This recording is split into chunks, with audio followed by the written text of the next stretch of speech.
Hyderabad and Hyderabad International Convention Center, with the dignitaries Hema, John, Vishnu, and Harvey. The lighting of a lamp at the start of an event is an Indian tradition that signifies. The background welcome music is a composition by a famous composer, Pandit Ravi Shankar, in Rag Kalavati. And the welcome message is rendered by the well-known film actor, Mr. Amitabh Bachchan.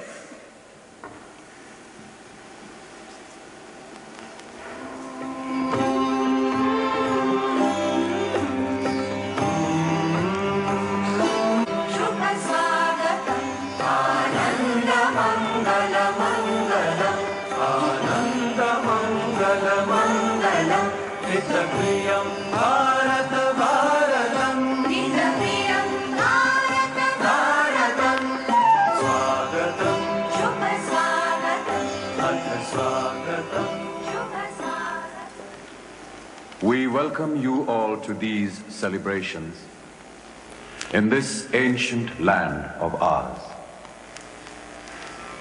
The human spirit soars in sport, eternally to excel. With pride, the charioteer guides, bringing out in each the best. We welcome you to these celebrations in this awakened land of ours. New desires bloom. There's a fragrance of new fulfillments. In arenas imprinted with friendship, fraternity finds fruition, forever growing. We welcome you to these celebrations on this auspicious occasion, to this ancient, awakened land of ours.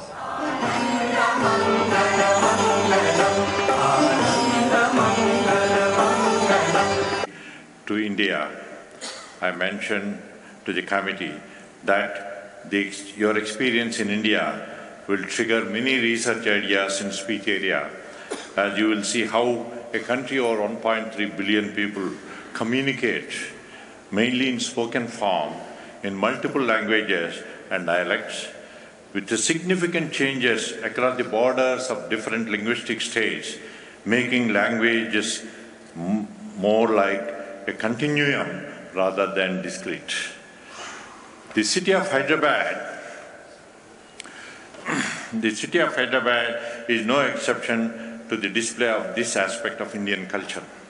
In the city of about 10 million, you will experience both historical sites in the old city and the modern buildings in this high-tech area called Gachibowli. In fact, you don't have to ask for sightseeing places in India, as everything you see around, traffic, driving, people talking, etc., is a sight worth watching and remembering, at least for the first-time visitors to this country. We have chosen Hyderabad for this conference as the venue. The Hyderabad International Convention Center, with this state-of-art conference facilities, is available only here in this country. The technical program committee has come up with an excellent technical program, and all other committees, including local organizing committee, publicity, sponsorship, exhibits, etc., have done a commendable job, which you will experience in the next 4 days here. This is due to the dedicated effort of all the members of these committees, supplemented by the excellent support from the professional conference organizers, PCO, and the ISCA. We would like to place on record the generous and enthusiastic support from all the sponsors listed in this slide. Communication in a multilingual society like India is hard to model, but easy to understand. Note that we have 900 million mobile phones in India, and mobile-based services have become very common, promising a huge market. Hence, we have chosen the theme of this conference as Speech Research for Emerging Markets in Multilingual Societies. I now request my colleague Umesh to take over for a theme-specific presentation. Professor Umesh, please. To Interspeech 2018, as Professor Yagna mentioned, our theme is basically speech research in emerging markets for multilingual societies.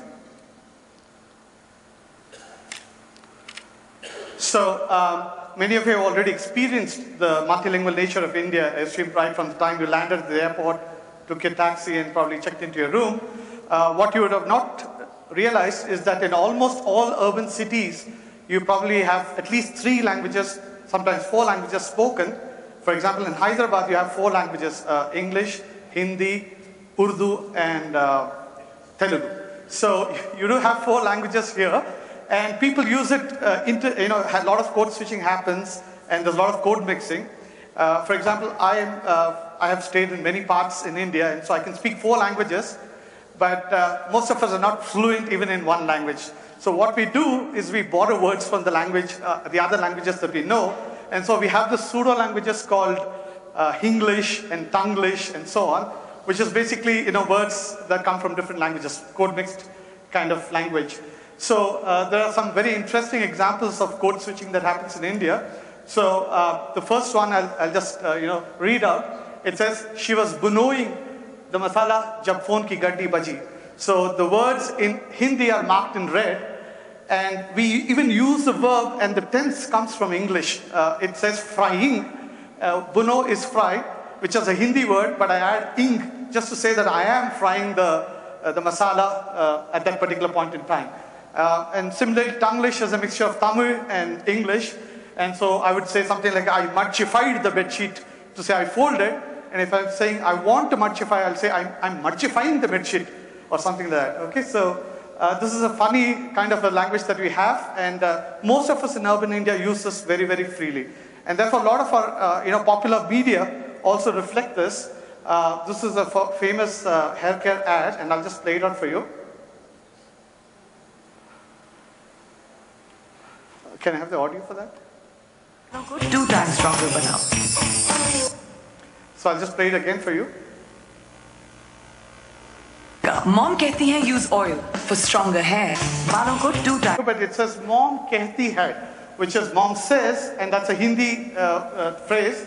Use oil for stronger hair, and and by the way, this is a recent for stronger hair. बालों को 2 times stronger banao. For those of you who are in the US, there's a famous ABC series called Quantico.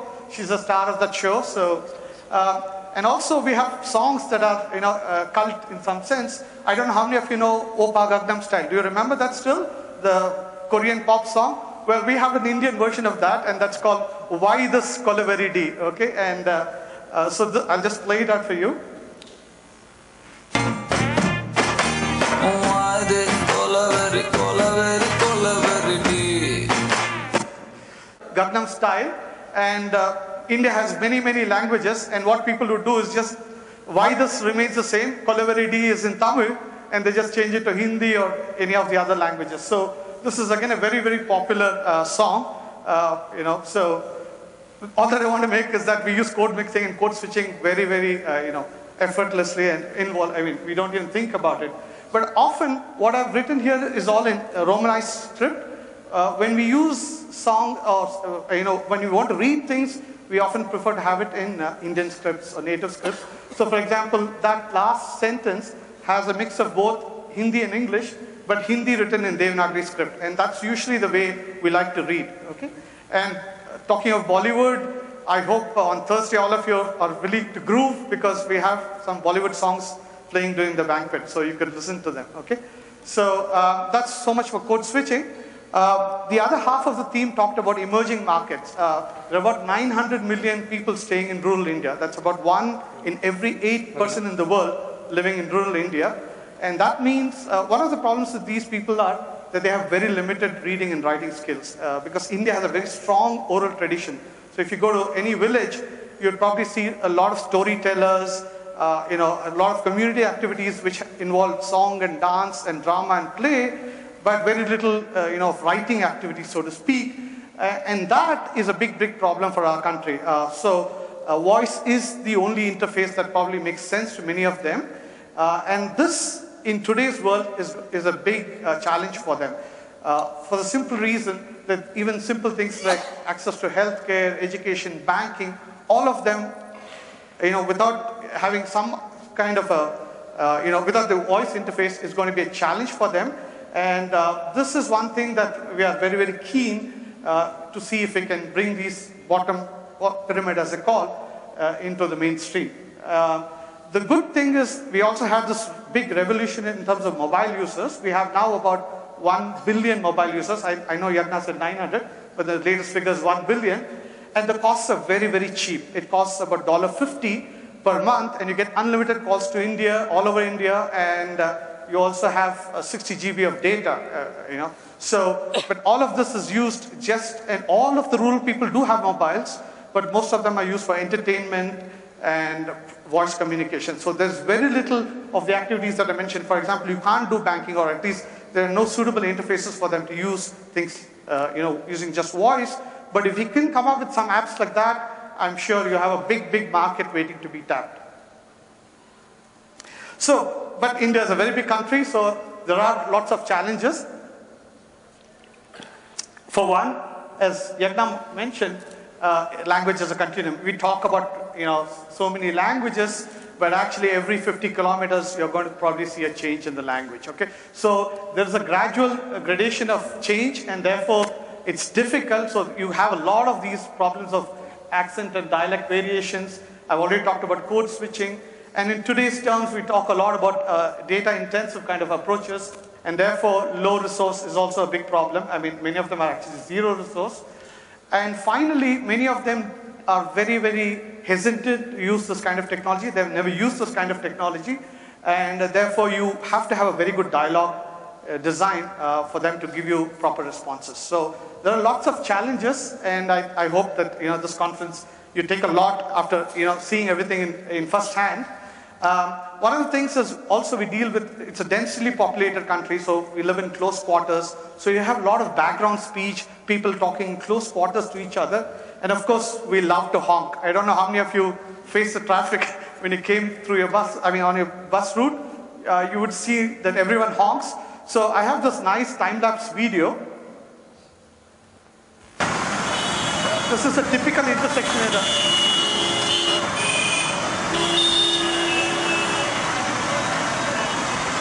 how there are no accidents. I just wonder what's going to happen to autonomous cars here, what are they going to do, So luckily, I think we are not that bad a shape in terms of speech technology. I think we have progressed a lot more. And one of the views that is going around, at least in India, is that the best way to get to these 900 million people who have voice as the only method of communication is to have some kind of voice assistant. A voice assistant that basically helps the user do everything, right from banking to e-commerce to everything. And so that is one possible mode, but I'm sure there's still a lot of things that have to be addressed. But we have the key technologies in place. Of course, we don't want the human to sort of adapt to the machine, so we would like the voice assistant to adapt and learn and help the user achieve what he wants. Okay? And the government of India is very keen on this. They have been trying to do a lot of efforts in trying to get these technologies. Unfortunately, the participation from the industry has been very, very limited. Probably they have not seen the potential of this market. And so recently we had a project called the Mandi project, which essentially is for farmers, and this is something that the government was very keen. So the idea is that farmers, when they sell the produce to the first middleman, so to speak, they probably get $2 per unit, let's say, but the retail price works out to be something like $20. So it's a 10 times sort of scaling, and the idea is that if the farmer knows something about the retail price, then he can strike a better bargain with the first middleman. And so we have built, a lot of academic institutions got together and built a system in 12 languages and 12 states, covering about 200 million households. It is a very simple application, but the point I want to make is even such things, we got a lot of positive feedback. Okay, so I wanted to play the demo. I don't know if I have the time because I have to switch thing, but let me just give it a shot. It's a very, very simple app, but the point I want to make is that even this app got a lot of publicity and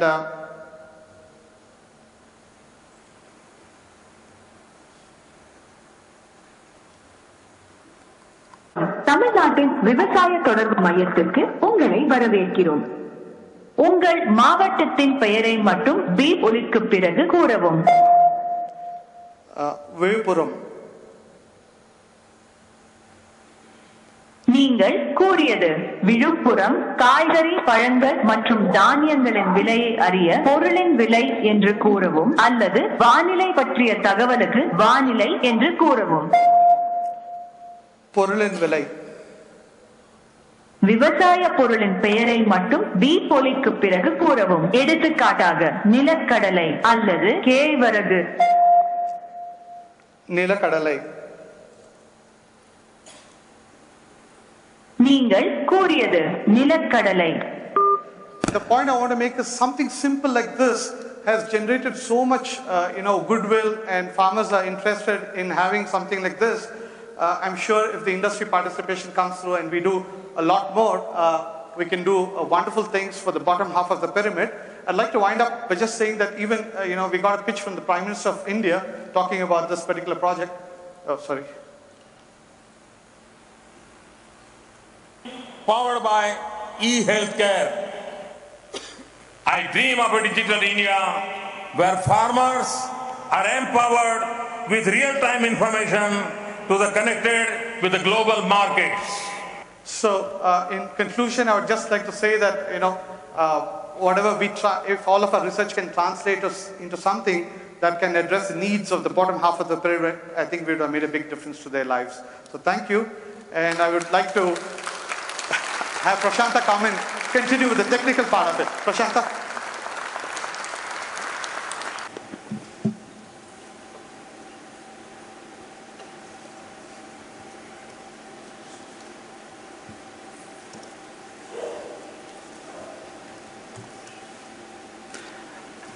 Good morning, everyone. Thanks, Umesh. So I'm Prasanta Ghosh, one of the technical program chairs of Interspeech 2018. In next few minutes, I'm going to give an overview of the technical program of Interspeech 2018. So this program at a glance, you must have already seen. It consists of 8 tutorials, 39 oral sessions, 9 special sessions, 37 poster sessions, 5 show and tell sessions, ISCA medal talk, 7 invited talks, including 3 plenary talks and 4 perspective talks, and 9 industry presentations. I must mention that the perspective talks and the industry presentations are something that is new that you're introducing in Interspeech for the first time. This 8 high-quality tutorial that happened yesterday, a list of those are here with the number of registrants in the last column. Among others, these 3, oral sessions, special sessions, and the poster sessions, they constitute the majority or the major component, major part of this entire technical program. And I'd like to give you a brief or a quick glimpse at what happened in preparation for this wonderful technical program. So today, this program that you see on 3rd September 2018, it happened almost, I'll say, over the last 1 year. The entire effort went for last 1 year. But I'd like to start on 15th of February, when the submission portal opened. Following that, there was a deadline for submission, followed by the deadline for the revision. Following that, we had the review cycle with a deadline of 26th of April, followed by the TPC meeting here in HICC on 17th and 18th of May. And then on 3rd June, all the notifications are sent to authors. Between 3rd June and today, there are many other tasks we have done, including the camera-ready PDFs from the authors, technical program preparation, conflict resolution, as well as the invitation of the technical these session chairs. Overall, in terms of numbers, we had 1,668 submissions, and the technical program team consists of 4 technical program chairs, 48 area chairs, 1,320 reviewers, without whom we couldn't have done such a wonderful job. And we had a total of 5,235 reviews. As you see, actually all papers got 3 or more reviews, and in particular, except 151 papers, all papers got 4 reviews. So let me give a quick glimpse on this team that worked for this entire technical program. So 4 technical program chairs, and then area chairs in each of these areas. This is area 1, area 2, area 3, area 4, 5, 6, 7, 8, 9, 10, 11, 12, and 13. The area chairs are expert in their areas, and that helped us a lot in making the decisions on each paper, as I will briefly mention. Reviewer distributions. So this is the distribution, country-wise distribution of the reviewers that we had for Interspeech 2018. 1,320 reviewers, with most of them coming from United States, followed by Japan, France, Germany, UK, India, and Spain. Let's now look at the distribution of the reviews per country. Out of these more than 5,000 reviews, most of them again came from the United States, following the distribution of the reviewers. Now let's look back what happened during the submission time. So all these submissions came from 63 countries, and on the top plot you see the distribution, country-wise distribution again for these submitted papers, with majority coming from India. But following that, in the second row, you see the number of papers that are withdrawn, again, majority from India. And finally, the last row shows the papers that are sent to review, a country-wise distribution. This shows, on the top, you see the number of papers that are submitted each day during the submission deadline. There are 2 peaks corresponding to 2 deadlines. One is the submission deadline, and another is the revision deadline. And here is the plot of the cumulative distribution of the same. There are a total of 13 areas, as you just saw, and there are many sub-areas, a total of 187. And of course, in each sub-area, you had some number of papers. I must say that there was an interesting pattern or numbers that came out when we look back at the number of papers per sub-area. There are 13 sub-areas where there are no papers. 16 sub-areas where there are no papers. 15 sub-areas, as listed, they had only 1 paper in those areas. 16 of them had only 2 papers. And on the other extreme, 15 of them had at least 20 papers. And in particular, speaker verification identification had 85 papers. So as you see, the sub-areas had quite diverse number of papers depending on the sub-area. Let's look back another interesting statistics. This is the histogram of the number of times authors resubmitted. So you submit first time and then you revise and resubmit. There was a paper which was submitted 59 times. Although, on an average, the number was between 4 to 5. I don't know. Let's look back at the review statistics. So the reviews are mostly timely, but we had to send reminders to the reviewers, and we got within the next few days of the deadline. I must also mention at this point about the review form that we used for this review process. We in fact worked it out a little bit more differently compared to last few interspeeches. We had pretty much this similar evaluation category, like reviewer confidence, importance, relevance for a paper for interspeech, novelty, originality. But for each of them, we encourage reviewers to give an explanation in the text box for their choice.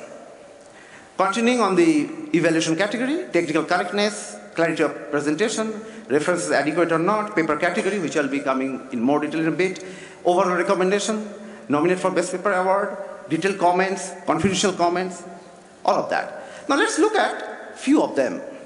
So for example, if you look at the reviewers' confidence statistics in each area, it turns out that most of the reviewers think that they're confident, not very confident. And that's true for all areas. In terms of relevance, almost in all areas, papers were relevant for Interspeech.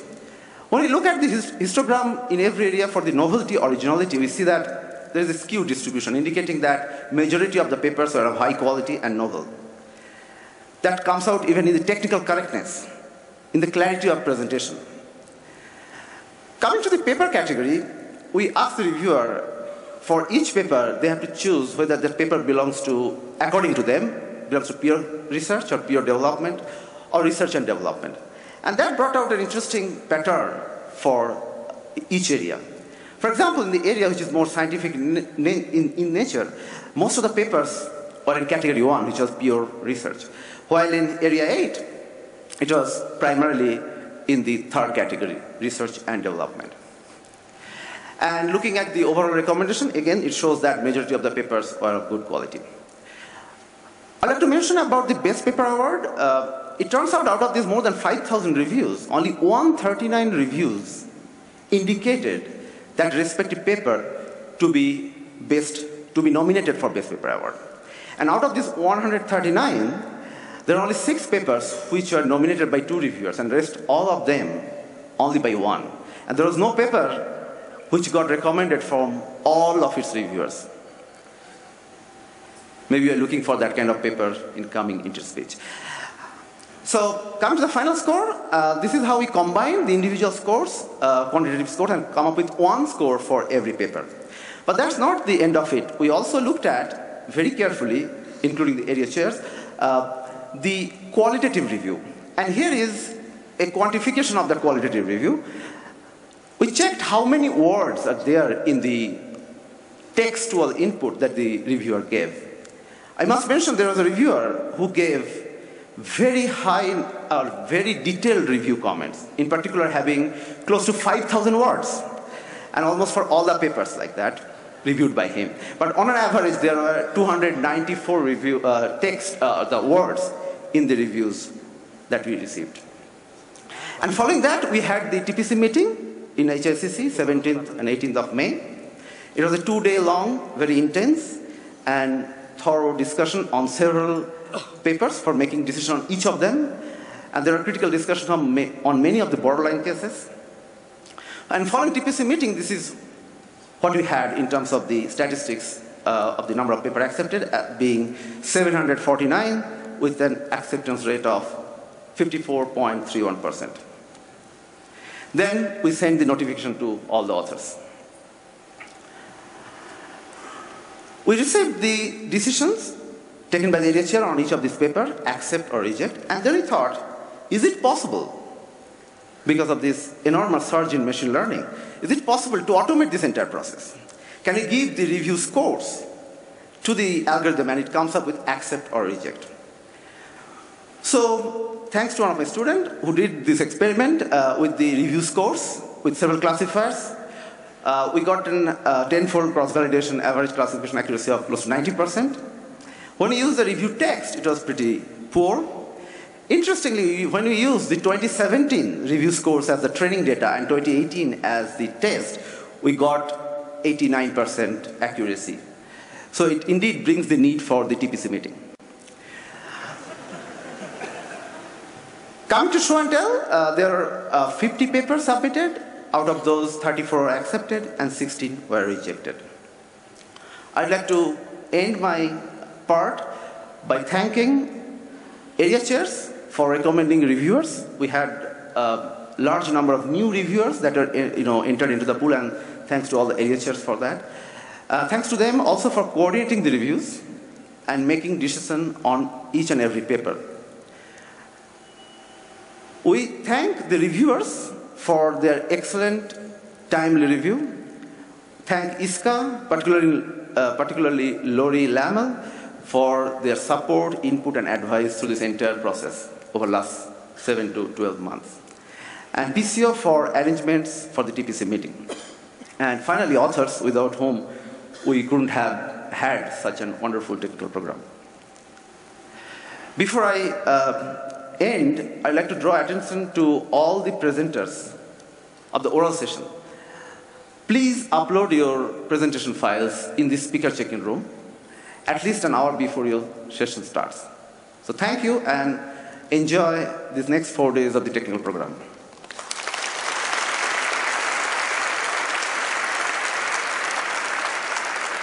I now request John to address the audience.